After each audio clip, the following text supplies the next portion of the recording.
Parliament से आया हूं, जहां पर हमारे रक्षा मंत्री ने सरकार का पक्ष रखा, लेकिन बिना कोई सवाल लिए वो वहां से चल पड़े और सरकार को जिस प्रकार से देश के सामने इस महत्वपूर्ण घटना पर जो विवरण देना चाहिए था, उस जिम्मेवारी से वो भाग गए। जैसे कि हमको पता है कि 9 दिसंबर 2022 को चीन की सेना ने भारतीय सीमा में घुसने की साजिश की, जिसमें हमारे भारतीय सेना के वीर जवानों ने बहुत ही ताकत और बहुत ही एक साहस के साथ उन्होंने हमारी सीमा की सुरक्षा की। तो मैं सबसे पहले हमारे सेना में उन वीर जवानों के प्रति जो हमारी देश की तरफ से आभार प्रकट करना चाहूंगा और उनको कहना चाहूंगा, ये संदेश देना चाहूंगा आपके द्वारा कि देश हमारे सेना के साथ खड़ा है, देश हमारे सेना को समर्थन कर रहा है और कांग्रेस पार्टी भी हमारी सेना के साथ है। लेकिन जहां हमने अपने सेना के साथ समर्थन जताया, मुझे लगता है कि बीजेपी की जो सरकार की जो रवैया है सरकार की तरफ से, उसमें जरूर बहुत से खामियां हैं। उन खामियों को उजागर करना हमारी जिम्मेवारी बनती है। खामियां क्या है कि बीजेपी की सरकार देश की आवाम से सीमा पर हो रहे चीन के साथ जो ये इस प्रकार की जो कॉन्फ्लिक्ट हो रहे हैं, उस पर जो सच्चाई है, जो तथ्य है, वो देश के आवाम से छुपा रही है। BJP is deliberately hiding and obfuscating the facts on the ground from the people of India. और उसी का उदाहरण आज हमने देखा। इसी सदन में रक्षा मंत्री राजनाथ सिंह ने कबूल किया है कि चीन भारत के जो हमारी सीमा के अंदर जो एरिया है, उस पर हजारों स्क्वायर किलोमीटर पर चीन ने कब्जा किया हुआ है। ये बयान स्वयं रक्षा मंत्री ने सदन में दिया हुआ है और गृह मंत्री बोलते 1 इंच भी नहीं देंगे। इस प्रकार का दो रूपी संदेश क्यों आप सच्चाई नहीं उजागर करते? क्यों आप हमारी जो विभिन्न राजनीतिक दल हैं, जिनका अधिकार बनता है कि आपसे प्रश्न उठाएं, आपसे इंफॉर्मेशन मांगे, जानकारी मांगे कि हो क्या रहा है सीमा पर, जो बार बार जो कांग्रेस पार्टी उठा रही है कि सीमा की उस पार चीन अपनी सिविलियन इंफ्रास्ट्रक्चर बना रही है, 5G टावर लगा रही है, हाईवेज बना रहे हैं, रोड बना रहे हैं। चीन ने जिस प्रकार विभिन्न समय में अरुणाचल प्रदेश में हमारे लोगों को अपहरण किया है, उस पर हमारी सरकार की क्या नीति रहेगी? तो इन बातों, इन प्रश्नों से ये सरकार भागती क्यों है? हम सरकार के द्वारा जानना चाहते हैं कि ये जो सदन, जिसको प्रधानमंत्री मोदी जी कहते हैं कि ये लोकतंत्र का मंदिर है, तो ये क्या मंदिर में भारत के आवाम को ये जानने का अधिकार भी नहीं कि सीमा के उस पार हो क्या रहा है? जितनी जानकारी हमको मीडिया के द्वारा मिलती है कि लद्दाख में हमारे किसान बोल रहे हैं कि जहां पे पहले उनके बकरियां चराया करने जाती थी, आज उन एरिया में नहीं जा पाते। इलेक्टेड काउंसलर्स बोल रहे हैं कि हम वहां पे जहां पे पहले हम जाते थे, हमारी आजादी थी, वहां आज आजादी नहीं है। इन बातों का खुलासा, स्पष्टीकरण सरकार क्यों नहीं देना चाहती? क्यों भाग रही है? क्यों दो रूपी एक रवैया वो सदन के अंदर दिखा रही है? और किन भारत के आवाम को इस महत्वपूर्ण मुद्दे पे उनकी आंखों में क्यों वो धूल झोंक रही है? हमारी दूसरी बात है कि कहीं न कहीं ये निर्देश आया हो, ये जो दो रूपी जो रवैया इस सरकार ने अपनाया है, इसके पीछे कहीं न कहीं प्रधानमंत्री मोदी जी का निर्देश है। क्योंकि प्रधानमंत्री मोदी जी ने स्वयं 2020 में जूम वर्चुअल राउंड मीटिंग जब बुलाई थी विभिन्न राजनीतिक दलों का, तब तो उन्होंने क्लीन चिट दे दिया चीन को। तब तो उन्होंने कह ही दिया कि चीन जो कह रहा है कि वो भारतीय सीमा के अंदर नहीं घुसा है, चीन अपने ही सीमा के अंदर है। प्रधानमंत्री मोदी जी ने तो उसी का समर्थन किया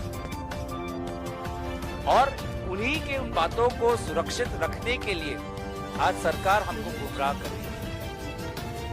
अफसोस की बात है कि जहां पर भारत की अखंडता का सवाल उठता है, जहां पर भारत की सीमा सुरक्षा का सवाल उठता है, जहां पर हमारे वीर जवानों की शहादत का मामला उठता है, तो आदरणीय प्रधानमंत्री मोदी जी को अपनी छवि, अपनी देश की अखंडता से ज्यादा प्यारी। वो अपनी छवि को देश से ऊपर मानते हैं और इसीलिए हमने कहीं ऐसा दुनिया, ऐसा देश नहीं देखा होगा जिसके सीमा पर बार बार प्रहार हो रहा है और उस देश का नेता, उस देश का प्रधानमंत्री, प्रधान सेवक चुप है। आप बताइए, आप देखिए रशिया यूक्रेन में किस प्रकार के दोनों देशों के नेता बार बार अपने देश का पक्ष रखते हैं, देश के अवाम को सारे जानकारी देते हैं, तथ्य देते हैं। और एक हमारे प्रधानमंत्री मोदी जी हैं, सदन के शुरुआत के पहले बोलेंगे सभी मीडिया के साथ कि सदन में चर्चा होनी चाहिए। और जब ऐसा महत्वपूर्ण मामला आता है जहाँ पे देश की सीमा, देश की विदेश नीति, देश की अर्थव्यवस्था, देश की अखंडता जब सवाल पे उठा हुआ है, तब वो अपने मंत्रियों के पीछे छुपते हैं, कभी विदेश मंत्री के पीछे छुपते हैं, कभी रक्षा मंत्री के पीछे छुपते हैं, कभी गृह मंत्री के पीछे छुपते हैं। तो ये साफ साफ जताता है कि प्रधानमंत्री मोदी जी अपनी छवि, अपनी नैतिक कर्तव्य से ज्यादा उनको पसंद है, ज्यादा उनको प्यारी। और आज हम देख रहे हैं कि जिस प्रकार की जो लगभग 16 बार हमारी भारतीय सरकार और चीन की सरकार लद्दाख और गलवान को लेकर हम 16 बार हमारी मीटिंग हो चुकी है। उसके पश्चात भी चीन सेना की इतनी साहस कि लद्दाख को छोड़कर अब उत्तर पूर्वांचल पर अपनी नजर रखे, अरुणाचल प्रदेश पे अपनी नजर बनाए। तो ये साफ साफ जाहिर करता है कि जिस प्रकार से चीन की सरकार और हमारी सरकार के बीच में जो बातें हो रही है, उन बातों का कोई नतीजा हम नहीं देख पा, कोई ठोस नतीजा नहीं देख पा रहे।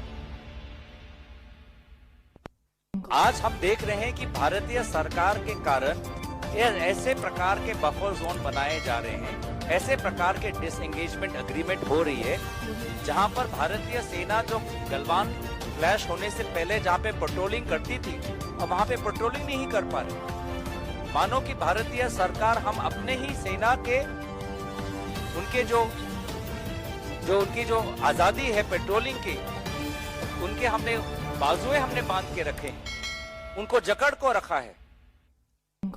क्यों भारत सरकार इस प्रकार की डिसएंगेजमेंट एग्रीमेंट्स, इस प्रकार की बफर जोन बनाने पर तत्पर है, जहां की जिसके कारण भारतीय सेना की आजादी पर सीमा बांधा जा रहा है?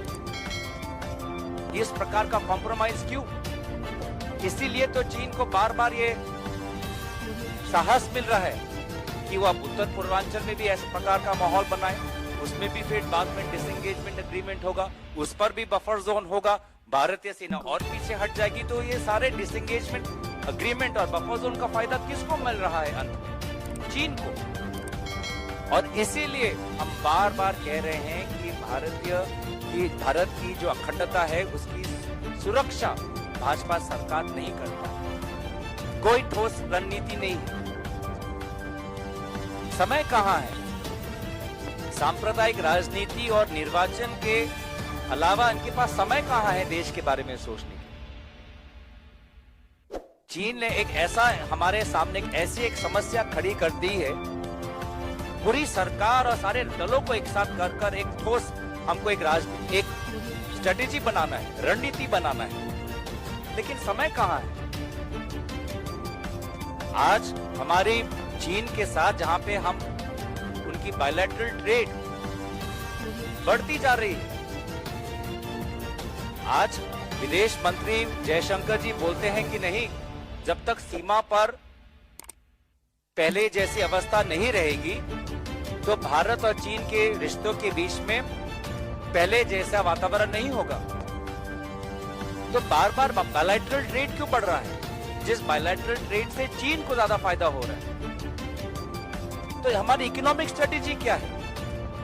आपने चीन के कुछ एप्स को बैन कर दिया, बस जहां पे चीन के कंपनी और इकोनॉमी को इंडिया के इकोनॉमी के साथ ट्रेड करके फायदा हो रहा है, ये इन छोटे छोटे एप्स को बैन करके आप किसको डरा रहे हैं? क्या संदेश जा रहा है देश भारत सरकार से कि जब भी चीन हमारे सीमा पर अपनी आंख उठाएगा तो हम उनके 2-3 एप्स बंद कर देंगे और उनके साथ पहले जैसा हम ट्रेड करते रहेंगे, जिस ट्रेड के द्वारा अरबपति और सबसे अमीरों जो व्यापारी है उनका फायदा हो रहा है। हमारा कोई फायदा नहीं है।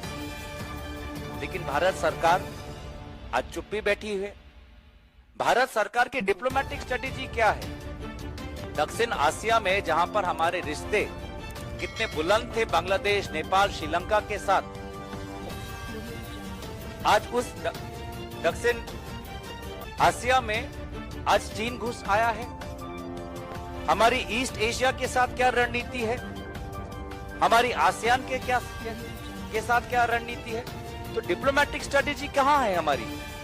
विदेश मंत्री जी तो बातें बहुत अच्छी करते हैं, लेकिन हम नतीजों पे हम ध्यान देते हैं, बातों पर नहीं।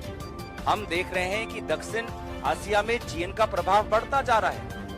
आसियान और ईस्ट एशिया के साथ पहले जैसे हमारे रिश्ते थे, पहले जैसे नहीं रहे, विभिन्न कारणों के।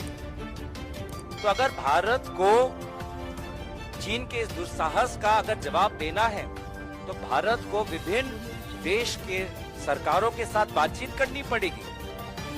वो हमको नहीं दिख रहा है। तो कहीं ना कहीं हम देख रहे हैं कि आज सिर्फ ध्यान भटकाने का काम हो रहा है, देश को गुमराह करने का काम हो रहा है, मीडिया का ध्यान इधर और उधर करने का हो रहा है, और जिसके कारण आज एक ऐसी चुनौती हमारी सामने आ चुकी है, जिस चुनौती का उत्तर अगर हम आज नहीं देंगे, मिलकर नहीं देंगे, एक साथ होकर एकजुट होकर नहीं देंगे, तो इसका नतीजा भविष्य में हमको भुगतना पड़ेगा। और सारा का सारा जिम्मेवारी प्रधानमंत्री मोदी जी को लेना पड़ेगा। तो मोदी जी जैसे राहुल गांधी जी बार बार कहते हैं, डरिए मत, मुंह खोलिए, चीन का नाम लीजिए और भारत के सेना और भारत के नागरिकों को ये विश्वास दीजिए कि आपने जो पहले कहा वो गलत था और अब आप जानते हैं कि सच्चाई क्या है और भारत की सरकार पूरी तरीके से इस चुनौती का मुकाबला करेगा, उसका आप विवरण करिए। तो यहीं पे मैं अपना बातें समाप्त करना चाहूंगा।